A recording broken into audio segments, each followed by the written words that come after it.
Hoje nós vamos dar continuidade acerca desse conteúdo dos profetas. Ontem nós fizemos uma introdução, vimos o significado do termo profeta, né, a vocação dos profetas, e nós vamos dar continuidade hoje falando um pouco sobre como é que a Bíblia vê e quais são as características dos falsos profetas. Depois nós vamos ver as características dos verdadeiros profetas bíblicos. E depois dessa parte introdutória, nós vamos para a contextualização dos profetas, que é aí onde nós vamos usar aquela tabelinha. Nós não vamos ter tempo de fechar toda essa atividade. Aí o pessoal que está em casa aí, lembra que eu coloquei no grupo um documento no Word para vocês imprimirem para fazer a tarefa. Tá? Tá lá no grupo, aí quem não imprimiu precisa imprimir, quem não está com esse material impresso, vai, né, pega um papel, vai escrevendo, e aí nós vamos começar aqui para nós entendermos, e depois vocês vão terminar essa tarefa em casa e postar valendo a nossa primeira atividade, tá? Porque depois que vocês fizerem essa tabela lá com essa contextualização, vai ser bem mais fácil quando você pensar em um profeta, saber situar. Porque parece simples, fácil, mas nem sempre é. Até porque tem alguns profetas que eles realmente dão um nó, né? Ninguém sabe de fato. Alguns são muito fáceis, porque eles mesmos já dão essa indicação, outros nós não temos, e aí nós precisamos fazer uma análise mais acurada. Mas é muito bom, nós, enquanto estudantes da Bíblia, nós já precisamos o quê? Ter essa linha do tempo do Antigo Testamento formado na nossa cabeça, relacionando profetas ao império, relacionando profetas ao reino de Israel e Judá, relacionando o profeta ao quê? A época do pré-exílio, exílio ou pós-exílio. Porque quando a gente fala de Daniel, Daniel é muito fácil porque é um profeta bem conhecido, geralmente o quê? Um profeta do exílio. Mas se a gente falar Naum, né? E Naum? Aí, Naum, aí tem gente que, né, o pastor pediu lá, abre a Bíblia aí no livro de Naum, e não procurou, pastor, é Naum ou Na 2? O Naum, ele sempre traz uma confusão, né? E aí, Naum, é de que época? Joel, Obadias. Que época que esses profetas viveram? Jonas. Isaías é fácil, né? Porque ele mesmo já coloca. Então, são questões que nós precisamos considerar. É óbvio que alguns profetas, como Obadias, é muito complicado nós vai se mais por pressuposto, né? A época dele. E aí é um dos profetas que eu quero, inclusive, trabalhar aqui com vocês. Por quê? Para nós não ficarmos naquele pressuposto de que não, é só eu dizer isso. Não, existem vários fatores que nos levam a entender e a tirar uma conclusão da época de um profeta. Alguns, como eu falei, é muito fácil. Agora já tem outros que nós temos dificuldade. E aí, basta eu dizer que Obadias, ele viveu durante o exílio babilônico, ou no período pré-exílio. Quais são os pressupostos que eu uso? Quais são as evidências de textos bíblicos, de textos históricos, para eu dizer que ele é dessa época? A mesma coisa com Jonas, com Joel. Então, são questões que parecem fáceis, mas não são. E aí, nós precisamos compreender que a mensagem desse profeta, ela foi localizada no tempo. E eu só vou ter clareza da mensagem desse profeta se eu conseguir captar a época que ele viveu. A mensagem, ela é atemporal, né? A teologia, a palavra de Deus é atemporal. Mas antes de eu entender o conceito, esses conceitos, para eu aplicar para o mundo de hoje, para a igreja de hoje, eu preciso lembrar que esse profeta, ele viveu numa época. E isso é importante, sabe por quê? Porque eles fizeram questão de colocar isso. Ezequiel, ele faz questão de dizer dia, mês e ano. De cada profecia. Ele, não, eu profetizei, o tempo não importa. Não, o tempo é de Deus e o tempo importa sim. Isso é importante. O fator histórico, Deus, ele é um Deus que atua na história. E essa é uma das mensagens teológicas, inclusive, dos profetas. Eles não deixavam perder isso.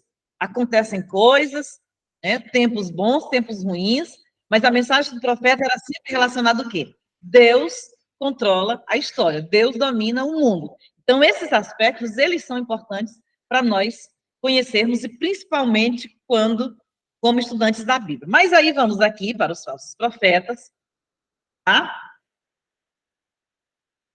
De um modo geral, os profetas, eles eram pessoas honradas. Os profetas bíblicos, como nós vimos ontem, eles eram geralmente reconhecidos como homens de Deus e respeitados onde eles viviam. E aí, devido à grande importância que o profeta tinha, que o ofício de profeta tinha, muitas pessoas se colocaram como profetas, sem, no entanto, serem chamados para ser profeta. Os verdadeiros profetas, eles eram impulsionados por Deus, né? Eles, era a ideia lá de Isaías, Deus segurou na minha mão, né, e me fez ajoelhar, e eu me ajoelhei para ser profeta, e aí eu faço isso sustentado na mão de Deus.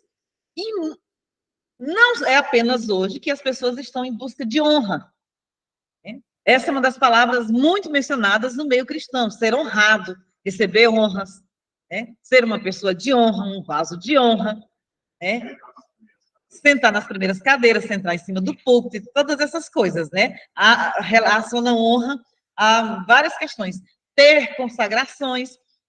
O ser humano, ele é o mesmo, né? Desde que Adão e Eva caíram. Não pense que, às vezes, nós ficamos, mas daquela época. Não, quando nós lemos a Bíblia, nós vimos que o ser humano, a tendência sempre foi para o pecado. A nossa geração, ela não é melhor e nem pior. Hoje nós temos mais meios, né, para divulgar o pecado e, às vezes, mais oportunidade. Mas quando nós olhamos o homem na sua interioridade, nos desejos do seu coração, na sua malignidade, o homem sempre foi o mesmo. Cruel, né, ambicioso, cheio de males. É uma errata, às vezes a gente, naquele tempo o homem, o ser humano e tal. Não. O ser humano, ele é... Deus, né, criou ele bom e ele buscou um monte de coisas. Então, isso não é diferente dos dias de hoje, o que acontecia lá. O que é que as pessoas queriam? Não era comprometimento com Deus, não era sofrer, mas eles queriam ser vistos, ser honrados pelas pessoas. E aí eles não estavam, muitas dessas pessoas, eles não estavam comprometidos com Deus, mas comprometidos consigo mesmo. Miqueias, ele usa uma linguagem bem para falar dos falsos profetas. Ele diz assim, olha, quando as pessoas enchem a boca de vocês de comida, quando vocês estão mastigando, né? Ou seja, quando alguém te beneficia, aí vocês vão lá e profetizam, né? Mas se tirar a colher da tua boca, né, acabou-se a profecia. Miqueias, ele estava dizendo o seguinte, olha, os falsos profetas, eles são assim, se eles forem beneficiados, eles vão estar ali, mas tira o pão deles para ver o que eles fazem. Então, aí, quando nós olhamos, uma das principais características dos profetas, dos falsos profetas, eles são ambiciosos, eles mercadejam a palavra de Deus, eles não estão a serviço de Deus, eles estão a serviço de si mesmo. Então, os falsos profetas, eles não eram vocacionados, eles faziam de si mesmo profeta. Vamos ver aí, né, Jeremias 23, 16, 21. O que é que Jeremias diz? Porque Jeremias foi um dos profetas que mais teve embate com falsos profetas. Por quê? O contexto de Jeremias. Jeremias, ele viveu em uma época quando o Império Babilônico estava prestes a invadir Judá. E aí ele profetizava acerca disso. Só que os falsos profetas, eles nunca... Geralmente, eles só veem o quê? Eles só veem coisas boas. As pessoas estão caídas em pecado, né? E tem lá um profeta dizendo... Esses dias, uma pessoa chegou e disse assim, olha, chegou uma pessoa, profetizou para um rapaz lá, o rapaz estava em adultério, a namorada estava grávida, ele adulterando lá, e a mulher falou que... o profeta falou que ele vai... que Deus vai levar ele para os Estados Unidos, né? Nunca disse que é para outro lugar. Então, assim, eles sempre... Porque o compromisso deles não é com Deus. E aí, esse tipo de profecia, que não é diferente do dia de hoje, infla o ego. E aí, eles vão ser culpados diante de Deus, porque o pecado que eles cometem de criar falsas esperanças. E a outra coisa, uma pessoa que está vivendo pecado, e aí vem um suposto profeta em nome de Deus, ele vai querer se consertar? Ele vai querer se corrigir? Não, Deus está comigo, eu estou desse jeito. Deus fala comigo, Deus usa profeta, hein? É uma questão bem séria. E aí Ezequiel tem uma, né, que ele fala, né, se você vê o ímpio, né, na sua impiedade, você tem que, para ele se converter, e aí você não vai ter sangue nas suas mãos. Agora, se você vê e não diz nada, e aí o problema é que hoje as pessoas vão além disso. Alguns falsos profetas, além de ver o ímpio na sua impiedade, eles aplaudem a impiedade, dizem que está tudo bem, que Deus está aprovando. E aí, num contexto onde as pessoas conhecem muito pouco a Bíblia, a palavra de Deus, elas não são capazes de estabelecer parâmetros para a sua própria vida, pautadas na Bíblia, elas acreditam. E é mais fácil, né, do que ler a Bíblia, do que pesquisar. O texto que o pastor Messias deu ontem, de inquirir, de buscar, de tentar compreender o que a Bíblia fala. Quem é que encontrou aí? Jeremias 23:16. Pois vamos lá.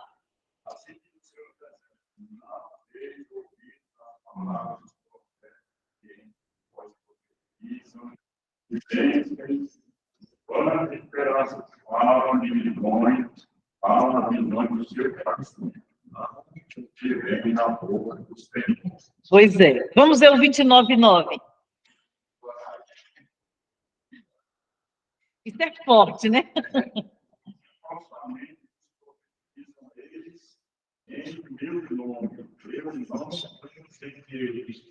É. Eu não os enviei. Tenham cuidado, porque são profecias falsas. Né? Deixa eu ver se eu acho aqui o de. Olha só, Miqueias 3, 11. O 11, o versículo 11. O 11 e o 12. O que Miqueias fala acerca dos falsos profetas? 3, o 11 e o 12, Os seus cabeças são a descendência do povo, e os seus sacerdotes serão interesse, profeta, padrinho, cordeiro. E ainda se encostam ao Senhor, dizendo: dá para o Senhor no meio de nós, nunca mal nos sobrevirá. Vamos ver mais uma vez o Miqueias 2, Miqueias 2:11. Eu realmente pensei bem da nossa parte, eu te profetizarei do ímpio e da medida própria. Será ele tal profeta de Então, era esse contexto, né? E aí, nós vimos que os profetas, eles são irônicos. Né? Aí o Miqueias, ele faz uma ironia. Assim, olha, pode chegar um bêbado, né, e profetizar para essas pessoas. Elas são tão vulneráveis espiritualmente que pode chegar um bêbado e profetizar que elas vão acreditar. Né? O fruto do vinho. Então, são textos que nos mostram que os verdadeiros profetas, eles sempre combatiam, além de combater o pecado do povo, eles também tinham a missão de combater os falsos profetas, né? E chamar a atenção do povo para que eles não acreditassem nessas mensagens. Então, eles pregavam uma mensagem que não era uma mensagem vinda de Deus, eles confiavam em suas próprias palavras, porque era apenas isso que eles tinham a dizer, eles não tinham nenhuma mensagem de Deus. E o pior de tudo é que as pessoas acreditavam. Né?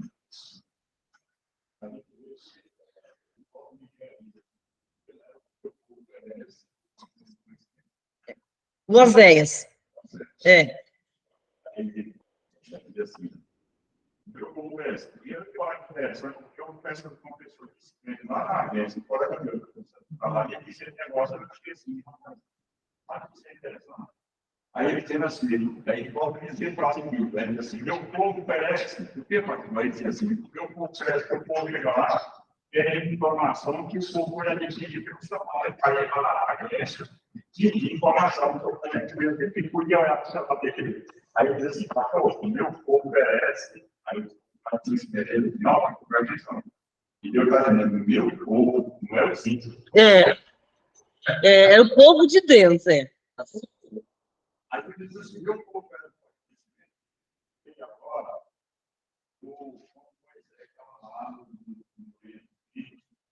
deu para dar uma mandamento lá, falando de um tremendo naquela época, ele dando por mim, e o povo come, fica lá distante, e pede para Moisés, né, falar para Deus e trazer a mensagem dele.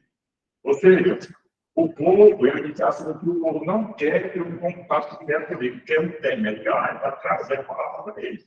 Tudo que o profeta vai dar, ele vai ter. Porque eles não são povo, na sua pecaminosidade, mesmo sendo povo de Deus, não suporta, né, a presença de Deus. E aí a presença de Deus hoje na Terra é o quê? A palavra de Deus. E aí as pessoas não suportam, preferem qualquer outra coisa. Por quê? Não é só o mundo que acha que a Bíblia é pesada, que ela deve ser editada, porque às vezes a gente fica criticando Xuxa, porque Xuxa fala isso e tal. Não, o próprio povo de Deus também não quer. Só uma questão aqui, o Adilto pediu, agora tem a cadeira do arrependimento, viu? Quem for falar, para ficar aqui. Por quê? Sentar aqui nessa cadeira, por quê? O pessoal que está lá do outro lado, eles precisam ouvir vocês, tá? E aí aqui o computador capta o som, viu? Pastor Isaías, se você já quiser começar, viu, sentar aqui.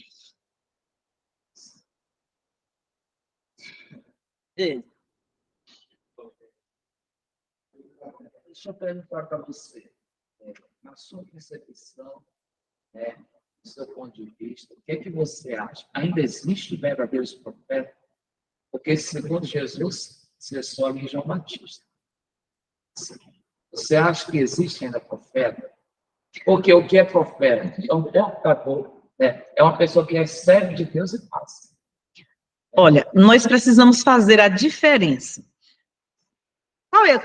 Ontem nós falamos, a etimologia da palavra profeta é a mesma de professor, no sentido de professar uma verdade. O pregador, quando ele está pregando a Bíblia, a palavra de Deus, ele está profetizando, ele está professando uma verdade. E aí nós temos isso, nós temos o dom da profecia, né? Que eu acredito no dom da profecia, né? Só que aí, o que nós precisamos entender? O dom da profecia, a pessoa usada no dom da profecia, ele não tem que equiparar aquela verdade dele a isso que está na Bíblia. Por exemplo, o que Paulo recomenda? Que toda a profecia ela precisa ser julgada. Né? E aí, qual é o parâmetro para julgar? O que está escrito aqui. Então, o que está aqui sempre vai ser o parâmetro, sempre vai ser superior. Né? E aí, Deus usa pessoas para falar. Só que o que eu entendo? E que eu vejo que o que acontece hoje são coisas espalhafatosas, que as pessoas estão mais preocupadas em se colocar em evidência, como a Rita bem colocou ontem, do que em ser um porta-voz de Deus, às vezes para abençoar, para dar uma palavra de direcionamento, de orientação para a pessoa. Né? E aí, Paulo, ele recomenda isso, que o espírito do profeta está sujeito ao profeta. Né? Que Deus é um Deus de decência e ordem. E tem muita coisa, muita profecia, culto. Às vezes, alguém está sendo usado por Deus, e de fato é de Deus. Mas o profeta não tem sabedoria, e ele acaba trazendo um monte de problemas para uma igreja. Eu digo isso porque eu congrego numa igreja de Assembleia de Deus, que é pentecostal, desde 1970. Eu não nasci ontem, não comecei ontem. Né? Então, eu já vi muitas coisas, tanto negativas, como eu já vi muitas pessoas com sabedoria administrando o dom. Né? Chegou um momento, olha, eu estava no culto e eu percebi que a pessoa tinha, né, ia usar ela para falar como pessoa, e ela esperou, terminou o culto, tal, parou de pegar, e foi lá. Por quê? Joga uma coisa aí do pastor Simeão, ele entende o contexto, quem convive com ele sabe, mas outras pessoas não sabem, e aí vai gerar, ó. Então, não existe esse negócio, Deus, não, Deus me impulsionou. Deus não é de confusão, nem de desordem. E aí o pastor Messias tocou numa palavra muito interessante, que é conhecimento. Deus, ele não ignora e não nos orienta a sermos negligentes com o conhecimento, com a sabedoria, com a busca. É tanto que a palavra de Deus é uma palavra de Deus revelada e escrita. Isso quer dizer o quê? Que ela é para ser lida, para ser conhecida, para ser pesquisada. A maioria das outras religiões, as religiões antigas, a mensagem dos profetas e dos deuses era algo oculto, era um oráculo pertencente apenas a um grupo de pessoas. O povo comum não tinha acesso. É porque era algo, eles diziam algo muito sagrado. A Bíblia, ela é revelada e ela é racional. Quando eu escrevo, em qualquer coisa que eu estou pensando aqui, às vezes acontece isso com a gente, eu não estou conseguindo organizar esse meu pensamento. Eu escrevo, eu organizo. Então, é racional, é para ser lida, é para ser buscada, para ser compreendida e para se tornar o parâmetro para medir todas as outras coisas. Agora, o grande problema que nós vivemos é porque as pessoas querem, não é apenas colocar no mesmo patamar da Bíblia, querem que seja superior. Né? Ou seja, ignore isso aqui e fique com isso. Aí nós temos um grave problema. Né?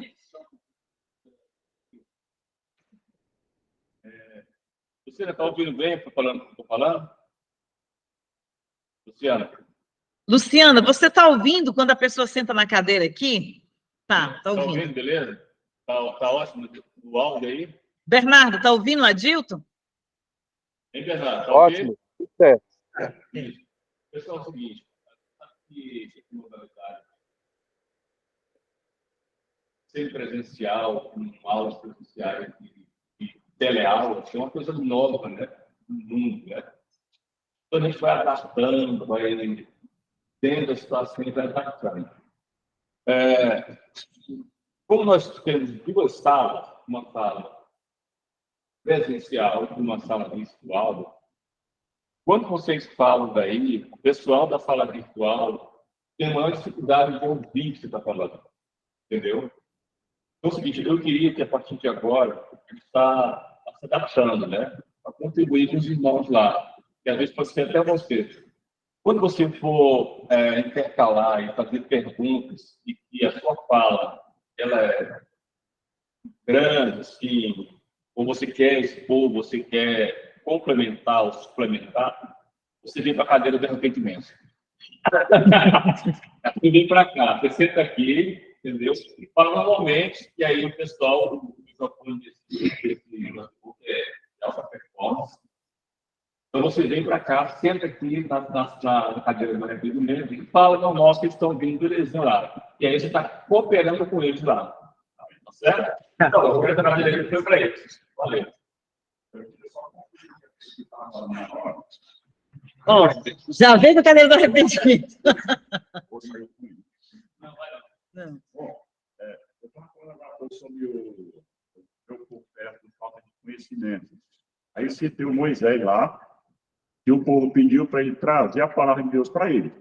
E hoje, se você observar nas redes sociais, principalmente, você vê os profetas lá da mídia, os profetas midiáticos, que chamam, traga sua oferta, realmente é isso. Ele não diz assim, ó, vá orar, vá buscar Deus, vá ler a palavra em casa, vá meditar na vida. Ele quer manter você preso na tela. Porque se você for ler a Bíblia, ele vai perder a credibilidade. Você vai se libertar dele, tá certo? Então, aí essa que eu queria complementar agora pouco, e aí sobre o que o pastor falou agora sobre o negócio do dom, nós temos que observar, só complementando aqui, nós temos o dom de profecia do Espírito Santo, que é o dom sobrenatural, dom de profecia que ele vem pronto, certo? Nós temos o dom de profecia como dons materiais, que é Jesus que fala, o profeta está lá no 5, né? E temos a profecia também lá no dom de Deus, lá em Romanos 12, né? Se é profetizar, faça o caso com dedicação, se é ensinar, faça com esmero. Então, quer dizer, qual é a finalidade da profecia? A profecia tem a finalidade de edificar, exortar e consolar, como Paulo diz, né? Então, ela tem essa edificação. Ela não tem a finalidade de revelar coisa nova. Aqui que o profeta ele vai falar e consolar, exortar e edificar baseado no que já está na vida. Porque nós vivemos em constante sofrimento e a palavra de Deus vem do céu para trazer a palavra que toca a gente e você é edificado, você é consolado. Como Paulo falou sobre a questão do arrebatamento, em Tessalonicenses 4, 3 a 18, o outro versículo diz assim, portanto, consolai uns aos outros com estas palavras. Então, a profecia ela tem esse contexto, não é mais aquele contexto do sentido do Antigo Testamento, que o profeta vai levantar assim, diz o Senhor. Ou seja, o canon quem for, né? terminou e aí Deus usa já nesse contexto. Peraí, obrigado. Tá. E aí, Deuteronômio 18, 22, ele dá uma dica. Qual é, o que Moisés diz aqui? Como é que nós averiguamos, aqui é um dos critérios, como é que nós averiguamos se uma profecia é verdadeira ou falsa? O que Deuteronômio, Moisés diz? Se a profecia se cumprir. Mas será se tudo que um profeta diz, que uma pessoa diz, se tiver cumprimento, aquilo é verdade? Por exemplo, no mundo que nós vivemos hoje, nós temos informações de todo mundo tem nossas informações. Eu estou lá no meu trabalho, eu sento no computador, aí eu vou lá no Google e digito alguma coisa, vou pesquisar, que eu quero comprar alguma coisa, né? Aí eu vou lá para minha casa, é outra internet, é outro computador. Na hora que eu abro o computador na internet, ele já me leva para aquilo, né? Ou seja, sabem até o que eu quero consumir, não é isso? E aí nas redes sociais que a maioria das pessoas se expõe. E aí muita gente captando essas informações. Onde tem 50 pessoas, tem alguém com problema de saúde, tem alguém com problema familiar, não é isso? Tem alguém triste, em várias questões. E aí aquelas coisas que são óbvias, que são, vou jogar para ver se cola. E aí tem muito isso. E aí tem coisas que as pessoas falam que são muito óbvias, né? E que, quando alguém falar, vai se cumprir. Então, esse não é o único critério que Moisés colocou aqui em Deuteronômio 32. Observe esse critério. Existem outros critérios. Aí nós temos o caso de Juízes 17. O Mica, lembram lá? Aquele profeta que estava na casa dele, aquele sacerdote, profetizou acerca da tribo de Dan. Se cumpriu ou não se cumpriu? Porque ele estava lá, né? Fez aquele ídolo. O que acontece? A mãe dele tinha um dinheiro, ele foi lá, roubou o dinheiro. A mãe dele começou a espraguejar, ele ficou com medo, devolveu. E ela, meu filho é tão bonzinho que devolveu o dinheiro, agora eu vou dar uma parte para ele fazer uma imagem. Aí ele fez uma imagem, colocou na casa dele. Estabeleceu o filho dele. Aí ele tinha uma roupa de sacerdote, tinha uma imagem. Aí ele chamou alguém, o filho botou para ser o sacerdote. Depois apareceu um levita, né? E aí ele, eu já tinha tudo, né? Eu já tinha um ídolo, eu tenho uma roupa, agora só me faltava um levita. Agora, olha só, as coisas se encaixando. Qual era a compreensão dele? Deus está aprovando. Né? Meu altar, minha imagem, porque Deus me mandou até um levita. E aí chegou um levita lá. E aí, de repente, vem a tribo de Dan, né? De uma forma dantesca, com toda a fúria, e aí pergunta para ele, e aí nós vamos ganhar essa batalha, eu acho que contra os midianitas, nós vamos ganhar aquela batalha? E ele disse, lógico que vai. Era muito óbvio, por quê? Eles enfurecidos, uma tribo muito grande, e a cidade era uma cidade muito pacata, que estava sossegada lá, não tinha nenhum rumor de guerra, e eles iam chegar de uma vez. Então era muito óbvio dizer. É a mesma coisa assim, se nós aqui de Palmas formos lá em Abreulândia, quem é que vai vencer? Nós ou o povo de Abreulândia? Né? Nós. Aquilo era muito óbvio. E aí o povo perguntou para o profeta do Mica lá, né? E aí eu vou vencer? E ele vai. E de fato eles foram e venceram, porque era muito óbvio. A tua cidade é o quê? Abreulândia. Eu podia ter falado Abreulândia, né? E aí, só que quem era? Aí nós vamos olhar. E aí a tribo de Dan pegou o profeta, o sacerdote de Mica, e arrastou, falaram para ele, olha só, aí tu vai profetizar para uma única pessoa, só para uma família, e se tu for morar mais nós, tu vai profetizar para uma tribo inteira e tu vai ganhar muito mais. Ele, não, então não precisa nem me levar amarrado, não, eu vou de livre e espontânea vontade. E a profecia dele se cumpriu. E por isso que a Bíblia fala, né, a falta de conhecimento. E aí nós pegamos textos isolados, não se cumpriu, então é de Deus. Tem muita coisa que é muito fácil hoje profetizar acerca da vida das pessoas, falar coisas acerca da vida das pessoas. Então são as profecias do óbvio. A outra característica que nós precisamos, esse aqui é um exemplo, observar, é o quê? Quem é essa pessoa? Então, ele está a serviço de quem? Quem é que ele serve? Quem era que o sacerdote de Mica servia? A ele mesmo, ao bolso dele, à ganância dele. Ele era o profeta de quem dava mais.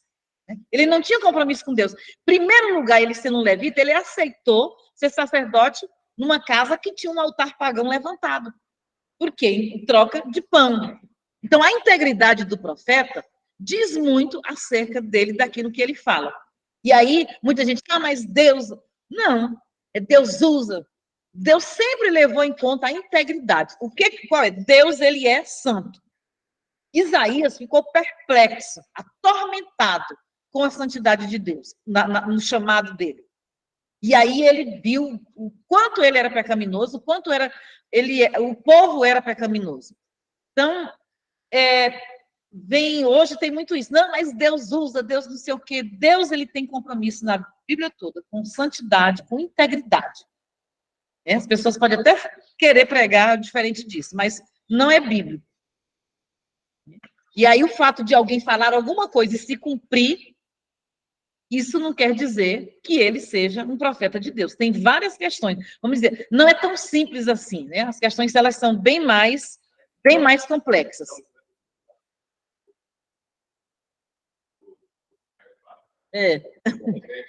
Quando ele era crente. Então, nós temos eu coloquei esses parâmetros aí. E aí, os profetas, como nós já lemos de Miqueias, Jeremias, eles colocam vários profetas lá, vários textos que indicam quem são os falsos profetas. E, geralmente, a principal característica deles é a ganância. Eles não servem a Deus, mas eles servem a si próprios. Pode. Você falou sobre a ideia, do profeta. Aí eu me lembrei de uma situação, porque quando Jesus falou assim, pelo fruto que conhece a árvore, né? Aí o que acontece? Hoje você tem dois critérios para a gente definir o profeta no sentido direto que nós estamos falando, porque muitas de nossas igrejas hoje, ministérios hoje, observam no profeta, o candidato a profeta, digamos assim, observa o dom dele e não o fruto dele.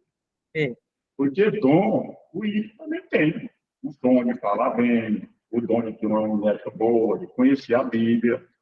Carisma. Carisma. Isso aí são dons, para tocar bem, cantar bem, ter uma voz. Isso aí são o quê? São dons. E você leva em conta o dom, mas e o fruto da pessoa. Observe se ele como é que ele é um pai de família, é um filho, é uma esposa. E isso aí a pessoa não pode. O profeta chega quando ele salva um pouco, porque ele começa a mostrar os dons dele lá, meu Deus do céu, ele cai pouco do céu. Por quê? Porque o povo se empolgou. Mas lá na casa do cara, lá na cidade dele, quem é ele? Esse que é o fruto. Você pela fruta e conhece a árvore. Então, muitas vezes você está olhando a árvore, tem muita folha, né? Muito bonito. E aí é um critério para se avaliar a verdadeira profecia. A integridade do profeta. Exatamente. Muito bem. A conduta dele. E a outra coisa, se o profeta fizer milagre, o que aconteceu lá com os sábios de Faraó quando Moisés e Arão foram lá? Fizeram milagre, né? Fizeram a mesma coisa.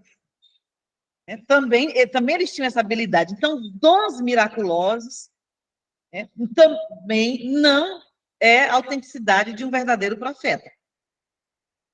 Que é outra questão. Tem gente que faz coisas extraordinárias. Então, dito isso, vamos para as características dos verdadeiros profetas. E aí nós já vamos emendar aqui uma coisa com o que o pastor Messias falou. Uma das principais características dos profetas é que eles eram pessoas éticas.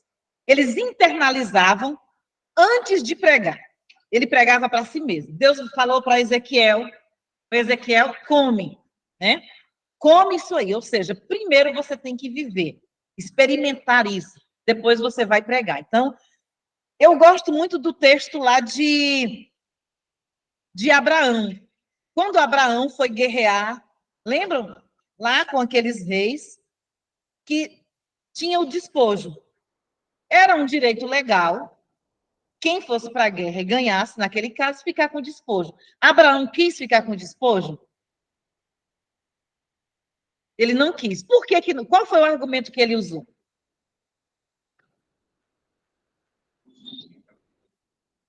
Ele disse assim, olha, eu não vou querer, porque vocês aí que estão dividindo o despojo comigo, vocês vão dizer, eu enriqueci a Abraão. Ou seja, Abraão hoje é rico, por quê? Porque nós lutamos lá, ganhamos a guerra e ele pegou o despojo. Por isso que ele hoje é rico, às nossas custas. E Abraão abriu mão daquilo. Ou seja, o profeta, ele abre mão dos benefícios em nome da sua integridade.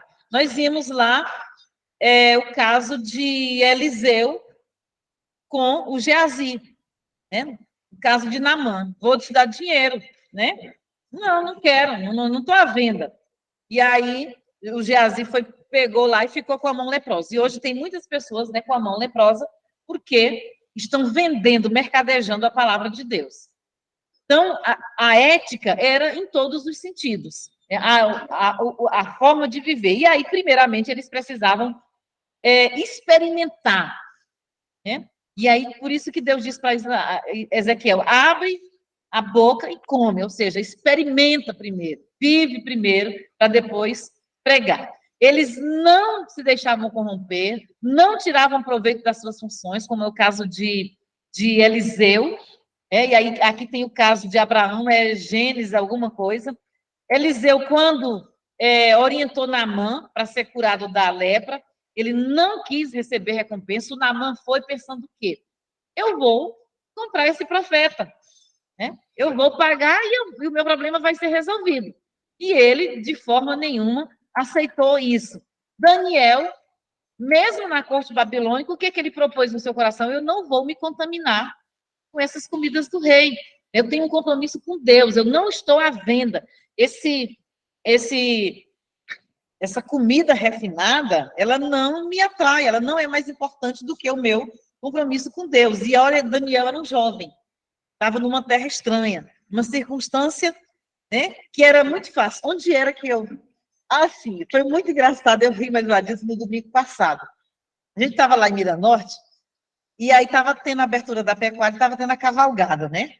Aí eu estava na casa da minha mãe, nós pegamos o carro e fomos descer para a casa dos pais dele. Quando nós chegamos na rua, estava, sabe, parada a rua, né? Porque estava passando a cavalgada, e aí tem aqueles carros de som. Aí o Arthur falou, esse cara aí já deve ter sido crente. Aí o locutor lá jogou uma moda sertaneja bem, né?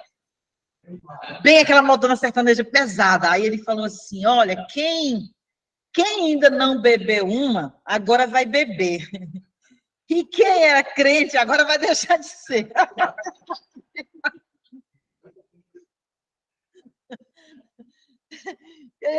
Ele quis dizer assim, que essa moda aí, essa música aí, ela mexe, né, com todo mundo. E eu falei, esse cara talvez já até foi crente. Então, Daniel, ele estava lá num ambiente desse, muito pesado, como disse o locutor lá, que era muito fácil, né? Deixar de ser crente, se envolver com tudo aquilo, se encantar, até mesmo com o cargo, alto cargo que ele recebeu, porém, o compromisso ético era mais forte do que todas essas coisas, né? E o testemunho acerca de Daniel não foi dado por ele mesmo. Quem queria perseguir Daniel, quem queria afrontar, o que disseram acerca dele? Nunca acharemos ocasião alguma para acusar a este Daniel, se não a procurarmos contra ele na lei do seu Deus. Olha só o alto nível de integridade de Daniel. Ou seja, ele é um homem íntegro, inimputável. Ninguém consegue achar uma acusação contra ele. Ele anda na linha, ele é reto. Agora, a gente pode achar lá na lei dele, né, e reverter isso de uma forma, fazer uma interpretação equivocada disso, e aí eles usaram lá a questão da oração. Além de éticos, os profetas eram sofredores. Ontem nós já falamos aqui. A missão profética era cercada de lágrimas. Muito fácil hoje, às vezes as pessoas até falam assim, de uma forma crítica. Jeremias era o profeta chorão, o profeta... E aí parece que a ideia é o quê? Que ele era um molão, né? um Nutella. Né? Agora, pense no contexto de Jeremias. Na época que ele viveu. Pense o que ele sofreu. Pense, quando você lê Lamentações, qual é o contexto de Lamentações? Uma cidade queimada, destruída, um povo indo exilado. Não tinha mais tempo, não tinha mais casas, muita gente morreu, muita gente foi para o exílio, E aí aquilo não era apenas uma questão humana. Jeremias não estava pensando apenas na questão, olha, meus parentes, minha família, minha cidade, como nós poderíamos muito bem pensar quando acontece um terremoto que destrói uma cidade inteira. Jeremias sabia que aquela cidade ali era a cidade de Deus, né? Onde Deus era adorado, onde tinha o templo, a cidade que Deus escolheu para dali levar o seu nome para todas as nações. Existia uma questão humana, mas existia também uma questão teológica. E aí, Jeremias, como profeta, tinha dores espirituais, tinha dores emocionais e tinha dores físicas. Então, quando nós entendemos a época que Jeremias viveu, nós não vamos achar. E aí, o que nós precisamos entender? Quem nos dera nós tivéssemos na atualidade profetas como Jeremias, que tivesse coragem de chorar, de sofrer, quando percebesse o povo em pecado, quando o pastor Messias colocou, quando visse a falta de conhecimento do povo, o povo perecendo, o nível de espiritualidade. Então, nós queremos, né? Hoje precisamos desse tipo de profetas que têm essa coragem de chorar pelo mundo, de chorar pelo seu país, de chorar pela sua igreja, de chorar pela sua família, de sofrer, né, por uma causa, porque os verdadeiros profetas, eles sofriam. Então, o ministério profético, ele era regado a lágrimas. E aí, todas essas questões, os dramas dos profetas, eles também eram no âmbito pessoal. O exemplo de Ezequiel, e o que é que Deus disse para ele? E disse assim, e aí Deus me disse que ia tirar, né, a minha esposa. Vamos ver aí, Ezequiel 24:16. É válido ler esse texto. Ezequiel 24:16.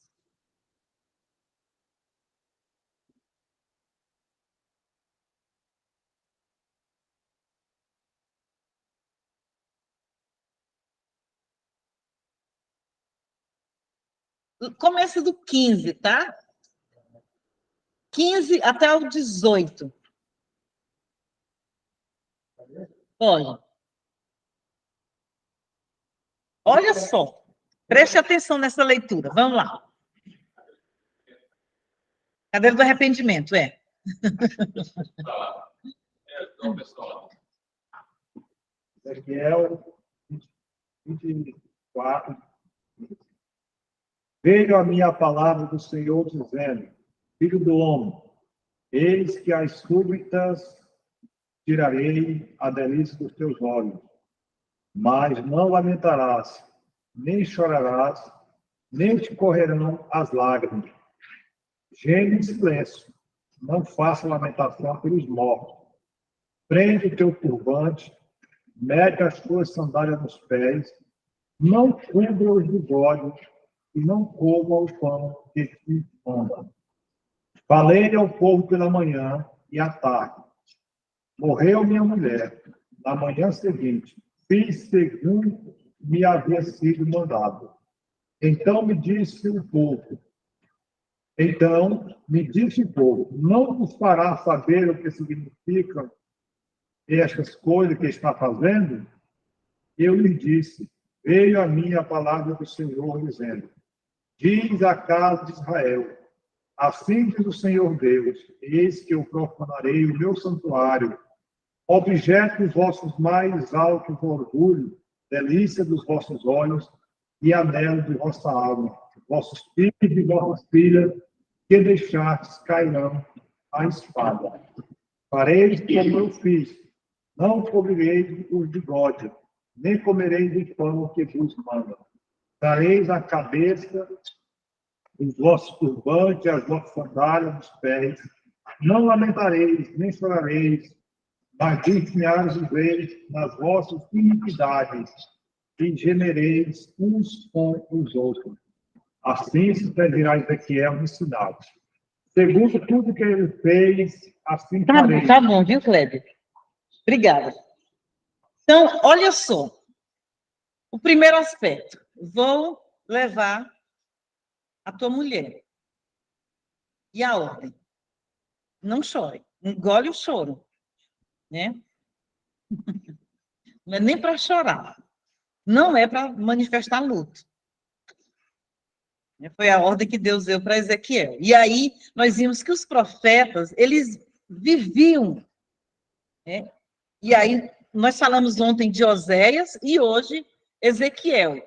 A dor que ele teve que experimentar, e aí essa dor dele ilustrava aquilo que Deus ia fazer, né, com o povo naquela época. Então, os profetas eram homens de dores. Nós vimos o quê? Que ele foi resignado. Né? Parece uma ordem absurda, não é possível entender, não chore, não manifeste luto, né, mas você vai fazer isso. E Ezequiel obedeceu a ordem de Deus. É o que Deus havia, mesmo parecendo uma coisa absurda. Por quê?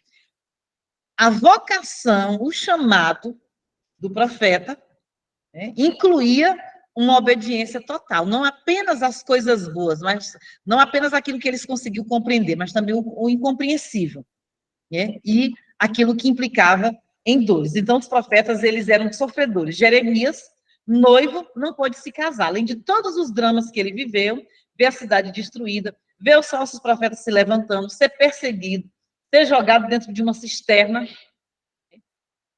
Deus ainda disse, olha, tu não vai, tá noivo, eu sei que está apaixonado, mas não vai se casar.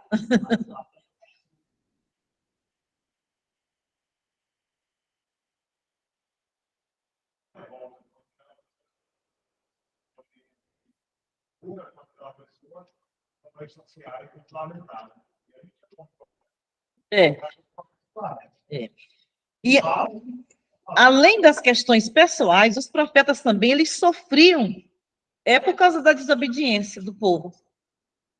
O próprio exemplo de Oséias e de Ezequiel, que são os mais duros, eles eram dores pessoais que ilustravam as questões maiores. Então, os profetas também, eles sofriam quando viam o povo andando de qualquer forma. Paulo, né? Nós vimos que Paulo, ele coloca muitas vezes isso. E uma das coisas, quando ele escreve para os Gálatas, é que ele diz, olha, mais uma vez eu estou sentindo dores de parto por vocês. Ou seja, eu estive aqui, eu ensinei, eu preguei, e agora eu estou vendo que vocês estão indo por outro caminho. Então, tudo que eu fiz, por quê? Ministério, ele é uma via dolorosa. Ensinar pessoas, colocar no eixo, ali, os pastores sabem disso, aconselhar. E aí, hoje que nós vivemos uma época de famílias, né, pessoas feridas, magoadas, ofendidas, né, é um caos. Né, como é que as pessoas estão vindo para dentro da igreja? Como é que as pessoas que são da igreja, como é que elas estão? Né, precisando de acompanhamento, de restauração, de palavra, de aconselhamento. E isso gera desgaste, vira dor. E é impossível alguém não se envolver com isso. Né? Você se colocar à parte. Né? Não existe isso. Você se envolve. Né? Você sofre com alguém, você sente as dores de alguém, você se preocupa, se desgasta. Então, estava dormindo. Bem-vindo, Aníbal. Mas assim, horas, cadeira de chuva, cadeira de estragas, cadeira de verdade. Eu saio com medo. Assim, só para completar aqui o raciocínio aqui da professora, não está de profeta, né? Mas hoje como pastor, né? Você, não sei se é a palavra correta, se é frustrado, mas ele faz parte mesmo do ministério. Né? Saber lidar com frustração. Você passa horas, você orando, se consagrando mesmo, sabe? Jejuando, você se em cima da Bíblia, né? Estudando a Bíblia, preparando um estudo, você ensina, transmite esse ensino para a igreja, aí você não vê isso, né? Você aplica tudo aquilo ali, aí você não vê os crentes vivendo, né? Para mim é a frustração. É só para imagine Jeremias, né? Deus levantou ele para falar ali e as pessoas. Isso sem contar os problemas que as pessoas vivem, que o pastor tem que lidar. No mundo que nós vivemos hoje, de tanta fragilidade. Então, não é só fragilidade emocional, espiritual, problemas terríveis, né, que os pastores ficam assim, como é que eu vou fazer nesse caso? Como é que eu vou lidar com essa situação? Né? Situações que pesam, né, emocionalmente, intelectualmente, que faz né, sair, tem hora que, de tanta situação que acontece. E isso, aí a pessoa precisa ter disposição para o sofrimento. Não adianta dizer, eu quero só a parte boa, como os profetas verdadeiros falavam dos ruins, né? Não é só a lã, né? Tem as dores, tem o sofrimento. Então, os profetas, eles sofriam também por causa do sofrimento e da desobediência do seu povo. Eles experimentavam a dor de Deus, como nós colocamos os casos. E aí nós temos o Isaías, né, que Deus mandou andar nu e descalço. Né? Elias, por causa da desobediência do povo, ele entrou em depressão, queria morrer. Como chegou um ponto que ele disse, eu não aguento mais, estou sozinho e eu prefiro agora a morte do que continuar. Os profetas, eles eram impopulares. Ninguém gostava deles. Os falsos profetas, todo mundo chamava eles para o banquete, para o almoço, né? Vem aqui. Mas os verdadeiros profetas, eles não eram populares. E aí, quando nós vimos, você quer ser um verdadeiro profeta ou você quer popularidade? E aí, quando você vê a pessoa pintando pela popularidade, você já pode saber, ele não está comprometido com Deus. Porque quem se compromete com Deus, como eu falei, não é só o mundo que não suporta mais a Bíblia. A igreja também já não suporta mais a Bíblia. Não quero mais ouvir a palavra de Deus. Muito boa a administração do pastor Messias lá, né? Sobre o povo e Moisés. Não, Moisés, tu vai lá, escuta e vem, porque é muito difícil. Por quê? A palavra de Deus, ela incomoda mesmo. Né? Incomoda mesmo. Ela tira as pessoas da zona de conforto. Né? E se as pessoas estão... A Bíblia, ela não foi escrita para alimentar o nosso ego, para dizer que nós somos bons, para dizer que nós vamos ganhar, ter isso ou aquilo outro. Não, ela foi escrita para nos depurar. E o processo de depuração, ele é sempre associado ao quê? A fogo, a queima. Então, ninguém que é comprometido com a pregação bíblica, com a palavra de Deus, vai ser uma pessoa popular. Elias, talvez foi o profeta mais impopular, que mais experimentou isso. E que mais foi perseguido, ele era chamado perturbador de Israel. Era bem... Micaías, foi instado a falar somente coisas boas acerca de Acabe. Ou seja, vai lá e diz só aquilo que é bom. Mesmo Acabe sendo idólatra, imoral, cruel, e aí qual foi a resposta dele? O que Deus me disser, é isso que eu vou falar. E palavra final. Jeremias, tentaram matar, a sua própria família ficou ofendida com as repreensões do profeta, a própria família de Jeremias não aceitava a repreensão dele. Jeremias tentou consertar a própria casa, mas a família foi a primeira a rejeitar. E aí nós vimos, Amazias, que é o sacerdote lá de Betel, ele ficou indignado com Amós e mandou Amós, chispa, vai lá para ajudar. Porque essa mensagem tua aqui, ela não é uma mensagem bem-vinda aqui em Israel. Vai pregar lá. E aí, por quê? Porque eles estavam acostumados com profetas mercenários, que se vendiam, que trocavam a mensagem por um pedaço de pão. E aí foi quando Amós disse, olha, Deus me chamou, me vocacionou, eu não era profeta, não sou filho de profeta, mas Deus me chamou para pregar aqui, e eu vou ficar aqui. Eu não estou preocupado com você, eu estou preocupado com a vocação que Deus me deu. Só que os profetas também, eles eram homens amorosos, porque às vezes nós pensamos que o profeta era aquela pessoa dura, que só batia, que só brigava. Eles sempre tinham uma palavra de ânimo e de conforto. Sempre apontava para o arrependimento, e esse arrependimento para a esperança. Porque tem hoje também, às vezes, uma ideia que o profeta é aquele que detona. Pregar a palavra de Deus, é lógico que ela vai incomodar, mas tem gente que acha que é ofender. E aí ele, ao invés de usar a palavra de Deus, usa a palavra dele. Né?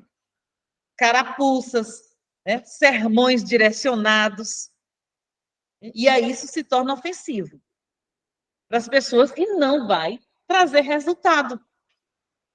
Por quê? Porque é palavra de homem e é palavra carnal, não é palavra de Deus. E ela nunca vai surtir efeito na vida das pessoas, não vai trazer mudança. E aí o profeta, ele não repreendia porque ele tinha prazer em repreender. Ele não acusava os pecados porque ele se sentia, para poder se sentir superior às pessoas. Ele acusava porque ele queria ver as pessoas sendo obedientes a Deus. Ele queria ver as pessoas no caminho certo.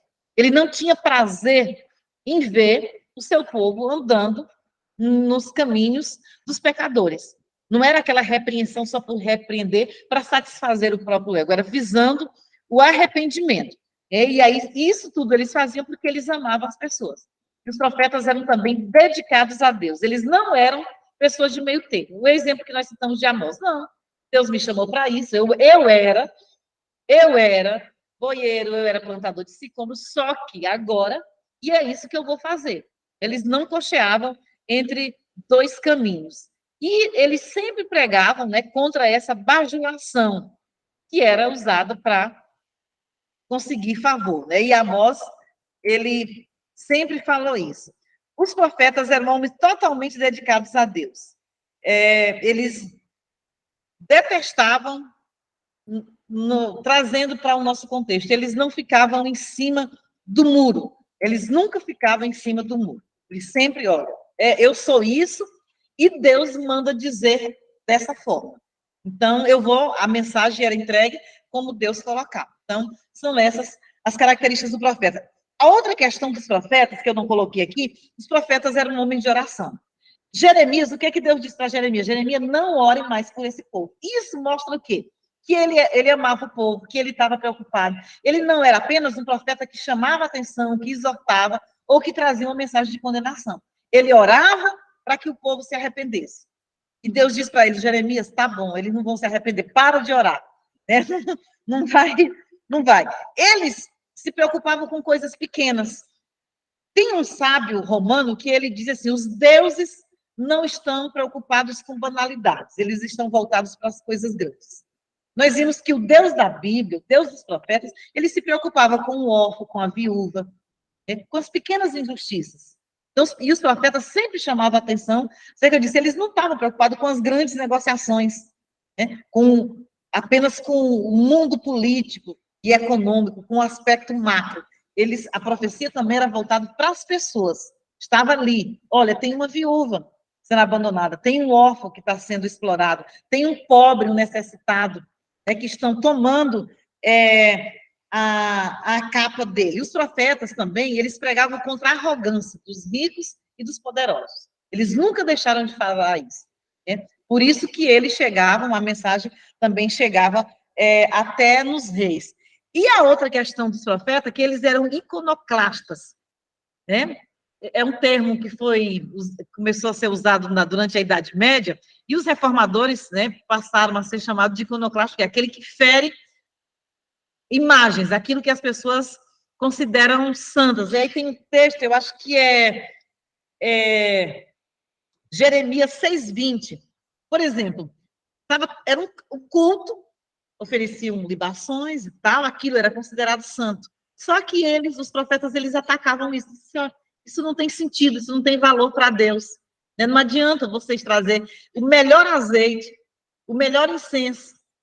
Então, eles atacavam até mesmo essas questões que, durante toda a história de Israel, era considerado um objeto santo. E aí o profeta, ele via além disso. Ele via além do mero ritual. Por quê? Tinha um ritual, o ritual estava todo correto, estava tudo certo, porém, era como Mica, né? Ele tinha o levita, ele tinha a roupa. Porém, interiormente, o povo não estava. Era um sacrifício apenas exterior. Não havia, né, arrependimento, não havia arrependimento, não havia contrição.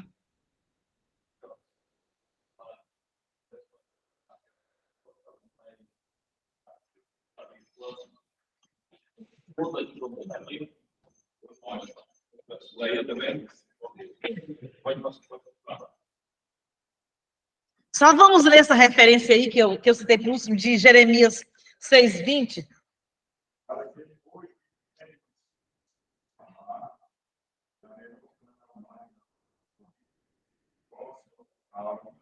Não são trazidos não. Olha só, isso é bem profundo, por quê? Porque às vezes nós estamos pensando que estamos oferecendo o nosso melhor para Deus. Aí ele fala do melhor incenso, de sabá, das canas aromáticas que vêm de longe, que era o quê? Nós queremos o melhor, né? Vamos ofertar o melhor.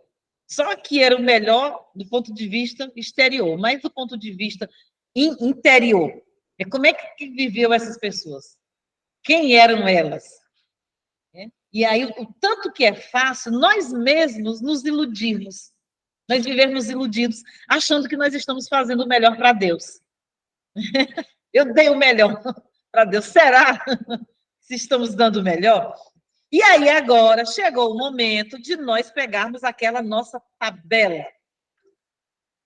Eu não vou fechar esse assunto aqui da cronologia dos profetas, porque senão nós vamos atrasar muito as outras questões, tá? Vamos fazer um panorama, só para depois vocês continuarem. É tabela, é Bíblia. Tá? Eu vou fazer uma introdução aqui, rápida. É uma recapitulação já do conteúdo de ontem, sobre os profetas. Nós tínhamos os antigos profetas. Quem eram eles? Bem antigos, antes de Samuel. Abraão, Moisés, os juízes, né, que foram lá no caso de Débora, que era profeta. Né? Os profetas críticos, Elias e Eliseu, né, que é aqueles profetas de confronto, que foram para cima, que criticaram os reis, e os profetas literários, que são os profetas que têm um livro, Isaías, Jeremias, Ezequiel, Daniel. E aí agora nós precisamos entender. Vamos lá. Eu quero que vocês aqui da sala falem um profeta que viveu antes do exílio. Amós. Pessoal aqui está em casa. Quem é um profeta, exceto Amós, que já foi falado, que viveu antes do exílio? Vamos lá, Bernardo. Um profeta... Elias.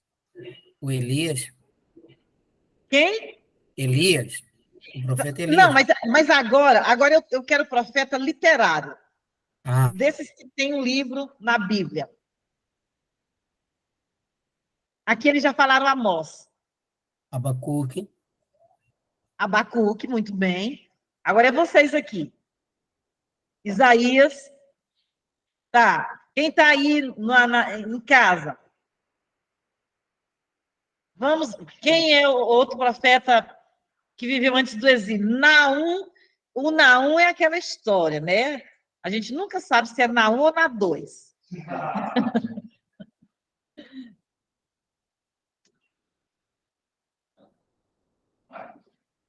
Vamos lá.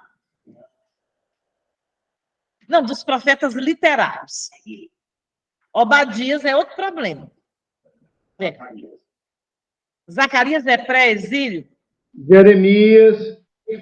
Jeremias. Miqueias. Os Sofonias. Tá. Agora vamos para os profetas do exílio. Esses são bem mais fáceis, né? Que foram para o exílio, que viveram durante o exílio. Que foram, para o exílio. Daniel e Ezequiel. Né? Viveram lá, Daniel, Ezequiel. E os profetas do pós-exílio, que voltaram para Jerusalém depois dos 70 anos. Ageu e Zacarias. Então, esses são os profetas. Agora, nós vamos um pouquinho mais para frente. Profeta do Reino do Norte. Precisamos lembrar o que aconteceu. Reino Unido, Saul, Salomão e Davi, né? Saul, Davi e Salomão, né? Reino Unido. Depois do reino, o reino se dividiu, Israel e Judá. E aí nós temos profetas que profetizaram para Israel, profetas que profetizaram para Judá. Profetas que eram de Israel. Quem é que pode dizer? Amós. De Judá.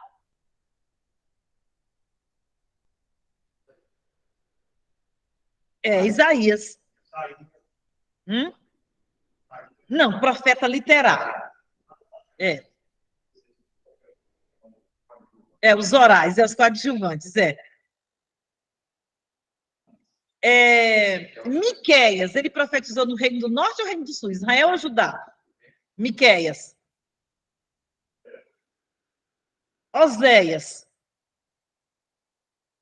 Norte. Tá. Então, nós temos aí Isaías, Miqueias, Sul, Oséias e Amós, a gente sabe que foi Reino do Norte. Jeremias, Reino do Sul. Então, tá bom. Agora, vamos aprofundar um pouquinho mais. Considerando os impérios. Nos dias dos reis, nesse período dos livros históricos da Bíblia, nós tivemos 3 grandes impérios. Assírio, Babilônico e o Medo-Persa. Quais foram os profetas que viveram na época do Império Medo-Persa? Daniel foi um. Daniel viveu nos 2, babilônico e Medo-Persa.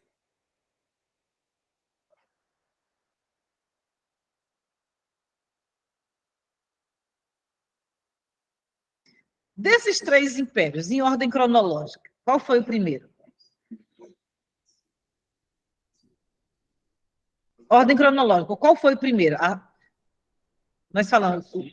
Babilônico. Dos 3, eu falei 3 impérios, eu não vou falar na ordem, né? Eu falei Medo-Persa, falei babilônico e falei assírio. Qual foi, desses 3, qual foi o primeiro império? Babilônico.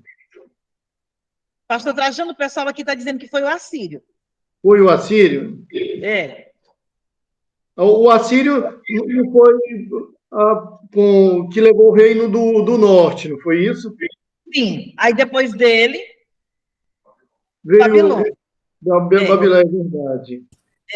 Então, o Império Assírio foi quem devastou Israel, levou eles para o exílio. Império Assírio. Era assim. E aí a pergunta que eu fiz para vocês, quais são os profetas, além de Daniel, que viveram durante o Império Medo-Persa?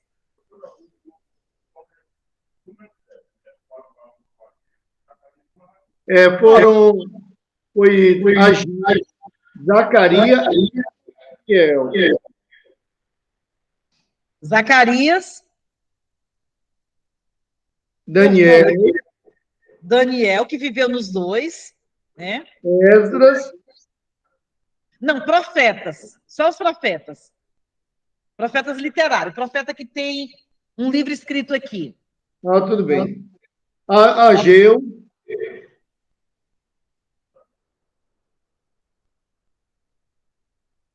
Foi Ageu, eu acho que foi Daniel, Ageu e Zacarias. E mais um. Eu não estou lembrando. Pertinho do Ageu e de Zacarias. Quem é que está pertinho aí deles? Malaquias? O Malaquias. Então, esses profetas, geralmente nós falamos o seguinte, nós deixamos Daniel, porque assim, não há histórico de Daniel retornando. Ele viveu durante o Império Babilônico e o Medo-Persa, porém ele não retornou. Agora, quando nós pensamos em Ageu, em Zacarias e Malaquias, eles voltaram para Jerusalém, né? Nos dias do Império Medo-Persa, quando Ciro deu as cartas para Neemias, né, permitiu que o Esdras voltasse, então eles são os profetas que viveram no Medo-Persa, então eles são considerados profetas pós-exílio. Agora vamos voltar um pouquinho. Amós, ele profetizou para o Reino do Norte, vocês já disseram isso, mas qual era o império que dominava nos dias de Amós? O Assírio. Porque se ele profetizou para o Reino do Norte, é porque o reino ainda tinha estabilidade. Eles não tinham ainda caído na mão dos assírios. Então, o império era o assírio. Porque quando o império, né, assírio pôs fim ao reino do norte, né, os profetas continuaram apenas os profetas do reino do sul de Judá. Abacuque era reino do sul, mas império assírio ou babilônio? O Abacuque, vamos lá. A Babilônia só fez toda a imperial Eu acho que aí era babilônico. e começaram Tá bom. O pastor Simeão e o Aníbal disseram que foi babilônico. Vamos lá, pastor Simeão, faça a sua defesa aí da sua tese. Ah, senta aqui na cadeira do arrependimento. Vamos, e essa parte aí é interessante. Vamos lá. Quando a gente olha no texto, no livro do profeta Abacuque, o contexto lá da sua profecia lá, do experiência do ministério profético, exatamente no contexto mesmo do Império Babilônico. Né? E aqueles outros contemporâneos também de Abacuque. Né? É isso. Tá, Abacuque. Olha o começo de Abacuque. Eu falei Abacuque. Babilônico, né? Antes do exílio, né? Antes do exílio, Jeremias, ele tem uma particularidade como Daniel, porque Jeremias, ele é considerado um profeta pré-exílio. Porém, Jeremias, ele também viveu, ele não foi para o exílio como Daniel, mas ele viveu durante o exílio. Né? Acredita-se que ele foi para o Egito. Pelo menos uma coisa boa, né? Aconteceu com ele. Então, vamos lá. Aquela tabela que eu passei para vocês, quem não pegou está aqui. Aí, o que acontece? Vocês vão usar isso aqui para riscar, tal, depois vocês vão fazer uma bonitinha digitada e entrega aí para eles. Tem 2 folhas aí, porque pode entregar 2 folhas, uma com cabeçalho e outra sem. E aí eu vou explicar a tarefa, e aí a gente já pode até ir começando a fazer isso aqui, para ir pegando a lógica, e depois vocês vão complementar. O bom de tudo... Você tem? Olha aqui, isso aqui. E ontem eu entreguei um, Zé. O bom é porque vocês já estão bem familiarizados. É uma das recomendações que eu faço, que todo mundo que faz teologia, você tem que ter essa linha do tempo, dos impérios, do contexto dos profetas, da época que eles viveram. Aí não tem que... Hoje, permite-se, não, eu vou ver, eu vou pesquisar. Mas depois que vocês fizerem essa matéria, né, vai ter que ser no bate e volta. Né? Alguém falou profeta, você já sabe. Eu tenho que ter na minha cabeça isso. Ageu. Eu já tenho que saber que Ageu viveu nos dias do pós-exílio, quando o povo retornou, que ele é contemporâneo de Esdras e de Neemias. Né? Quando eu falo Isaías, eu tenho que saber que ele é um profeta que viveu no pré-exílio, que profetizou para Judá. Né? E aí tem outras questões que nós vamos ver. O Amós profetizou para o reino do norte. Né? Qual era o grande império? Porque se tinha reino do norte, né, era o império assírio que estava dominando. Então, o que tem aí? Eu pedi para imprimir, coloquei ontem. Quem não imprimiu vai ter um pouco de dificuldade, aí pode ir anotando. O que nós escrevemos aí na nossa tabela? Isso aqui, vocês é que vão escolher como é que vocês vão pôr. Se vocês quiserem colocar o nome do profeta conforme a ordem cronológica, podem fazer. Você vai a primeira coluna aí, o nome do profeta. Vamos ver lá, como nós falamos muito de Amós, vamos só, em forma de exercício, vamos fazer o Amós. Amós.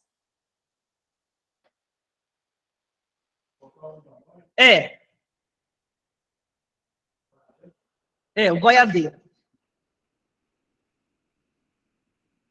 Qual era o grande império nos dias de Amós? Que dominava o mundo. Porque isso influencia, né, na profecia. Nós vimos que o Império Babilônico teve uma influência direta na profecia de Jeremias, na profecia de Abacuque. o Império Assírio. Então, Amós, Império Assírio. Ele profetizou para quem? Reino do Norte ou Reino do Sul? Israel ou Judá? Reino do Norte, Israel. Agora, tem uma outra questão mais na frente. Quais são os livros históricos paralelos de Amós? Como é que nós vamos descobrir isso? Vamos lá para o início de Amós. Todo mundo abrindo a Bíblia aí no primeiro capítulo de Amós.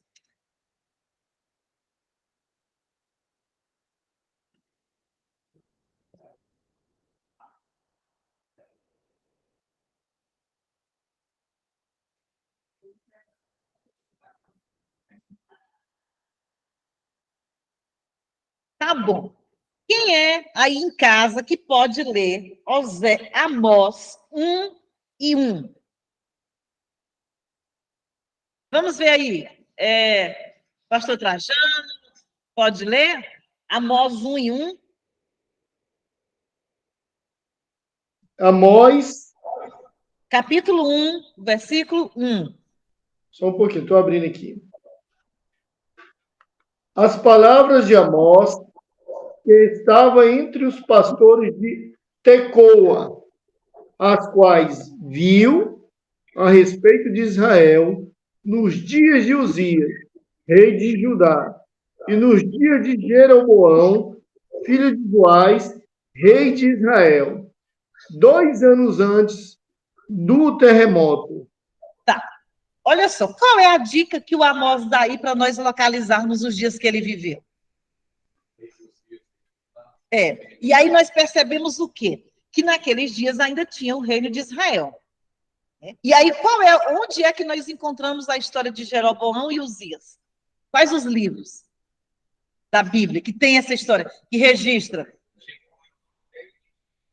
Segunda Reis e Segundas Crônicas. Então, os livros bíblicos paralelos que contam a história dessa época, que ele viveu, aí ele fala de um terremoto, ninguém sabe, porque esse terremoto é só o Amós que sabe dele, os outros ninguém sabe, né? Não dá para a gente buscar localizar, né? Um nó na cabeça dos estudiosos. Quanto é que aconteceu esse terremoto? Ele usa isso como referência. Para a época de Amós, quando ele escreveu, as pessoas tinham isso na memória, mas hoje ninguém sabe. Né? Mas aí ele diz o quê? Jeroboão, ele coloca lá, nos dias de Jeroboão, filho de Joás, e nos dias de Uzias. Então, se eu quero saber o que estava acontecendo nos dias do profeta Amós, eu vou ler lá, e ele profetizou para o Reino do Norte, eu vou ler lá a história de Jeroboão. E aí, não é o Jeroboão 1, é o Jeroboão 2, tá? Que o Jeroboão 1 foi aquele logo que dividiu o reino, é o primeiro rei de Israel, já é o Jeroboão 2. Nesses dias, o que estava acontecendo? Eles estavam expandindo, tinha muita riqueza, tinha muita prosperidade, por isso que eles não acreditavam nessa profecia de que Deus, de repente, podia colocar a mão sobre eles e permitir que uma nação poderosa colocasse fim ao povo de Israel. Porque era uma época do auge da prosperidade. Então, era muito mais fácil acreditar em um profeta que viesse com uma mensagem de bonança e de paz do que acreditar no profeta que viesse fazendo acusações e dizer que Deus viria. Então, para entender o livro de Amós, eu preciso entender o contexto de Jeroboão, que era um contexto de pecaminosidade, de idolatria, por outro lado, prosperidade material. Então, eu já sei que os livros, e aí Crônicas, narra a mesma história, fazendo uma retrospectiva. Por quê? Porque crônicas são memórias, né, depois do exílio, quando você vê que Crônicas ele é mais focado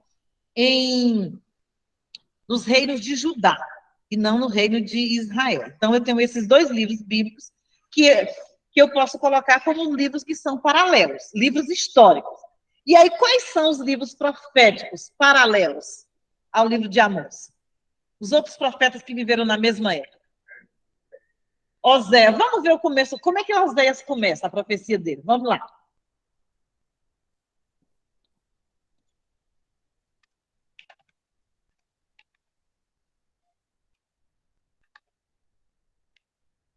Alguém lê 1 e 1 do Oséias. Quem está em casa aí, por gentileza? Pode ler Oséias 1 e 1. Diz assim a palavra do Senhor. A palavra do Senhor que foi dita a Oséias, filho de Berim, nos dias de Uzias, Jotão, Acás, Ezequias, reis de Judá, e nos dias de Jeroboão, filho de Joás, rei de Israel. Então, o que nós vimos lá? Amós, quem era o rei de Israel que ele citou? Jeroboão. E Oséias cita quem? Jeroboão. Então, nós já sabemos o quê? Que Amós e Oséias, eles viveram na mesma época. Então, nós temos aqui o Oséias.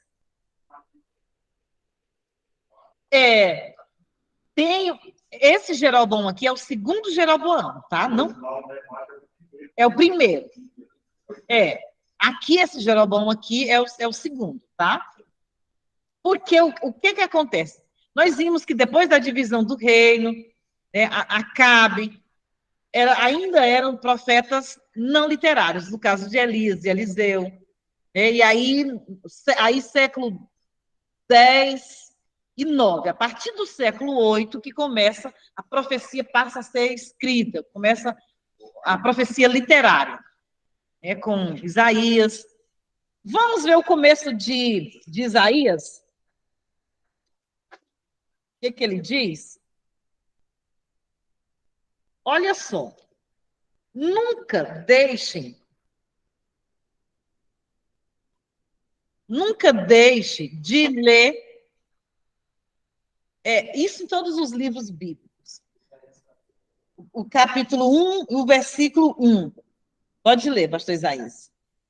Visão de Isaías, a qual ele viu a respeito de Jerusalém nos dias de Jordão, Acais, Ezequias.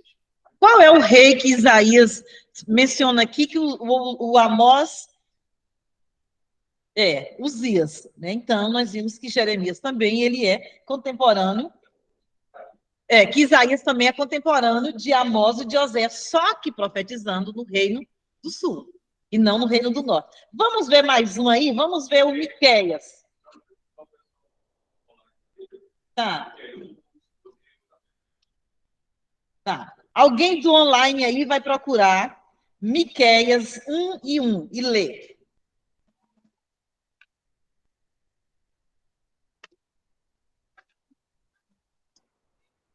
Quem aí? Bernardo, pode ler?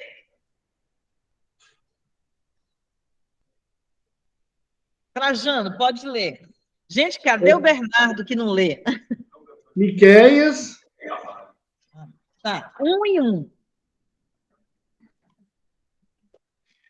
A palavra do Senhor que veio a Miqueias, Moratita, nos dias de Jotão, Acás e Ezequias, rei de Judá, o qual ele viveu sobre Samaria e Jerusalém. Olha só, ele dá pistas aí. Se ele fala Samaria, nós vamos saber o quê? Que isso foi ainda nos dias do Reino do Norte. Então, se era o dia de Samaria, nós já sabemos que o império, naqueles dias, se o Reino do Norte ainda não tinha ido para o exílio, nós sabemos que o império era o assírio. E aí, além disso, ele cita quem? Acás e Ezequias, que Ezequias também é citado por Amós e Isaías. Não é isso? Então, eu já vi que esses livros, esses profetas também, eles foram contemporâneos do profeta Amós. Tá? Então, a maioria dos profetas, por exemplo, isso que vocês estão fazendo do Amós, vocês já vão fazer essa primeira parte e vocês já vão fazer. É o Ctrl-C, Ctrl-V, né? Porque vai dar na mesma. Agora vamos lá. Agora o Amós. Essa é muito fácil. Qual? Ele é o profeta do exílio, do pós-exílio ou pré-exílio? O Amós. Pré-exílio. Né? E aí a outra partezinha mais complicada, que é a importância teológica que vocês vão fazer. O que eu falo em relação a isso? Geralmente, até mesmo nas Bíblias de estudo, elas colocam isso lá. Qual é a ênfase teológica desse profeta? Como é que ele apresenta Deus? Quem é Deus na visão desse profeta? Qual é a mensagem teológica? E aí vocês vão fazer essa parte. Dá para fazer essa tabela? De todos os profetas? Dá, não dá? Olha só, nós já fizemos praticamente 3 aí, viram? Nós fizemos o Amós, fizemos o... Vai mudar pouca coisa. Vai mudar pouca coisa. Os reinos né, a questão do reino, mas esses aí já dá para fazer. É lógico que nós vamos ter problema com Joel, nós vamos ter problema com Obadias, né, que vai ser uma questão mais complicada, e eu pretendo fazer com vocês aqui a do Obadias, até para a gente aprofundar nisso. Tá? O pessoal aí de casa, vão conseguir fazer isso? Vão dar conta de fazer isso? Se não, vamos falando aí. Agora eu vou só fazer uma contextualização. Né? A profecia, a partir do século X e IX, que iniciou uma nova fase na profecia. Quando os profetas eles começaram a fazer oposição aos reis. Aí nós temos lá o caso de Ezequias, de Elias e Eliseu. E aí, quando o reino se dividiu, né, reino do norte e reino do sul, foi quando começou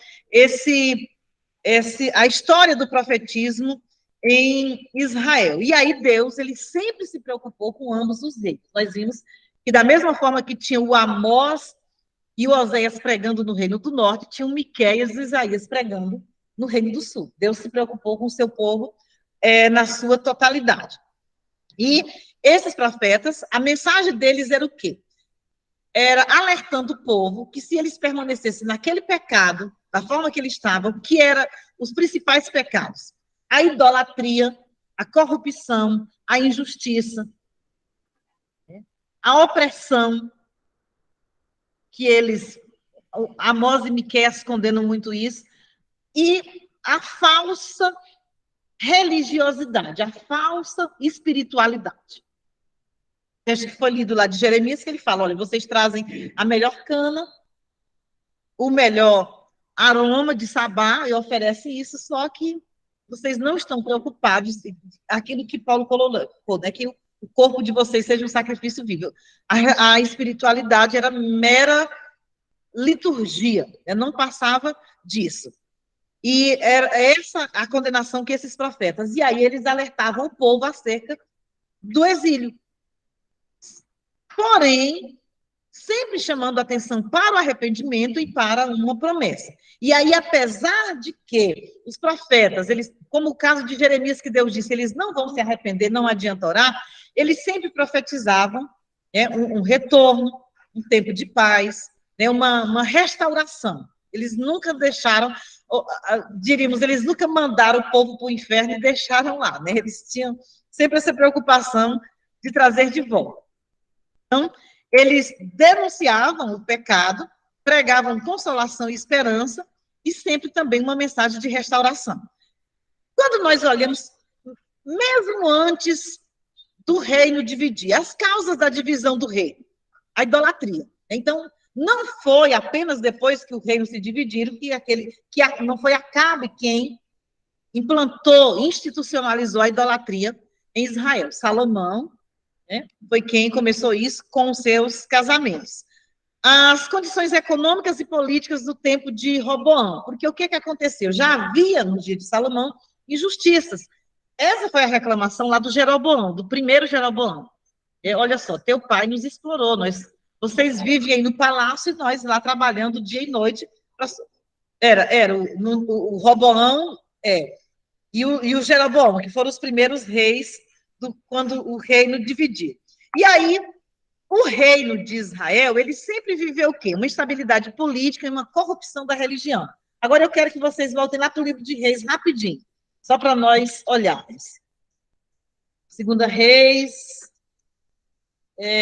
a partir do 14, deixa eu me ver aqui.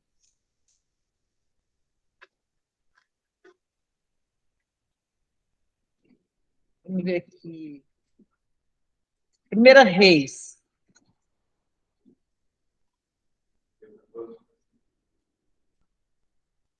Primeira Reis. Deixa eu me ver aqui exatamente onde é que eu quero.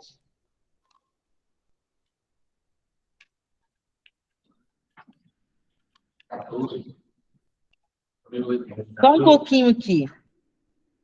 1 Reis 12, a partir do 25. Nós não vamos ler, é só para depois vocês marcarem e fazer essa leitura, porque é uma leitura um pouco grande. Jeroboão, ele corrompeu a religião de Israel. O que ele fez? O povo descia para cultuar, e ele ficou preocupado, porque se esse povo vai cultuar lá, eles vão ofertar lá, eles vão ser cooptados pelo Roboão, e de repente eu estou sem povo e sem rei. Então, é mais fácil resolver esse problema como? Fazendo um altar. E aí ele fez 2 altares, colocou nas 2 principais cidades, e nesses altares ele colocou 2 bezerros de ouro. E disse, olha, aqui está os deuses de vocês, vocês não precisam ir mais para Jerusalém. E aí ele começou corrompendo a religião. Ele não tinha preocupação de chamar sacerdote, se o Deus era pagão, então, imaginam só o sacerdote.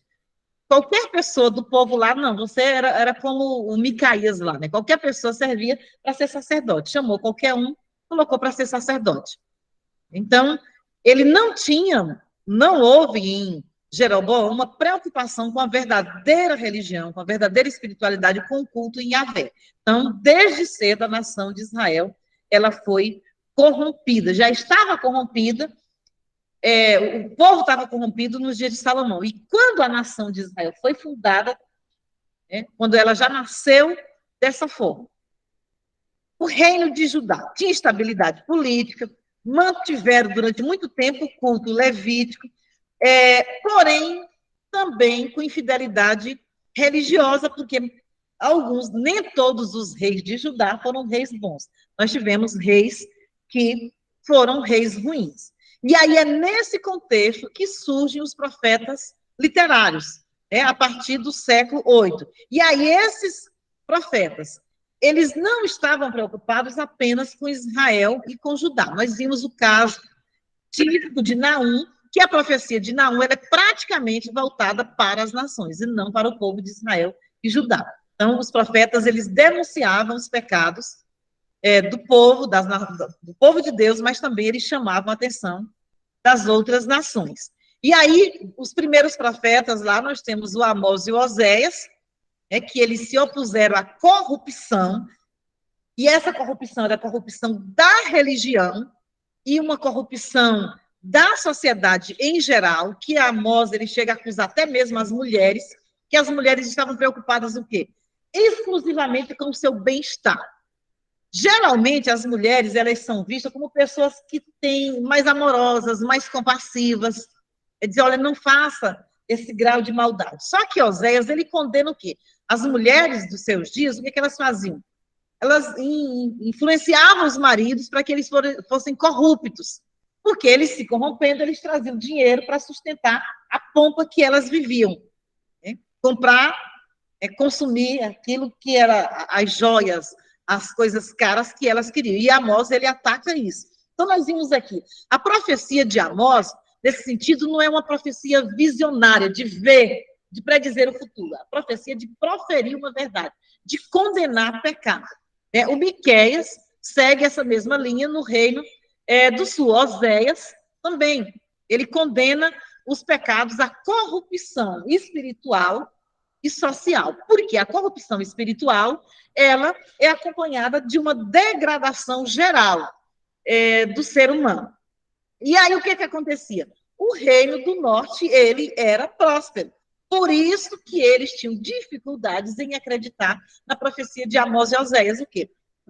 Prosperidade, bênção, Deus está conosco, né? Tenho tudo de bom. Então, Deus está se agradando de mim, né? Porque eu estou vivendo dessa forma. Então, a profecia pré-exílica se caracteriza pela denúncia do pecado, o anúncio da iminência do juízo divino. Os principais expoentes desse período professaram seus oráculos, século 8 e 7. Amós, Isaías, Oséias e Miqueias. Foram esses os profetas.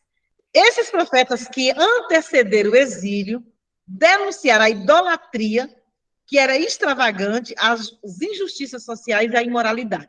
Talvez esses sejam os 3 principais aspectos da profecia pré-exílica: a idolatria, injustiça social e imoralidade. Amós, ele fala com uma clareza muito grande acerca disso, que eles eram injustos, tomando a capa, e aí eles usavam aquela capa para se deitar com as prostitutas. Aí, o que ele diz? Ele não era apenas injusto, ele também era imoral. Uma pessoa só conseguia, ao mesmo tempo, no mesmo ato, cometer todos esses pecados.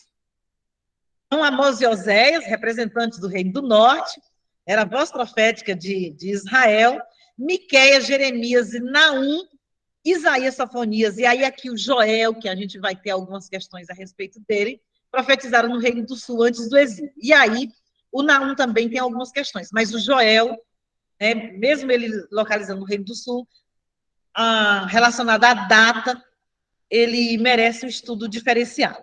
Tá? Vocês querem fazer o intervalo? Tomar um café, e aí a gente volta. Para falarmos dos profetas do exílio. Essa tabela aí é para o dia que nós colocarmos o encerramento da tarefa lá na plataforma. Talvez passando essa terça na outra.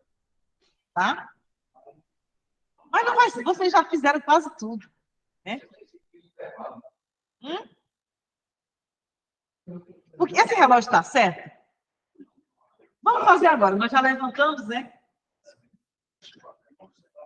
Lembrando que nós vamos, vamos colocar o cafezinho, que fica deixando um pouquinho.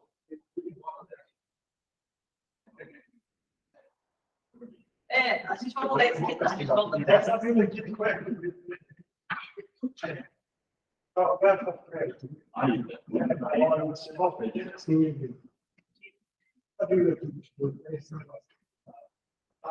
Não, vamos usar o robô do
Pessoal, é o seguinte, vou parar a gravação aqui e daqui a pouco a gente manda outro link, tá? Não vai ficar muito comprido esse intervalo, tá bom?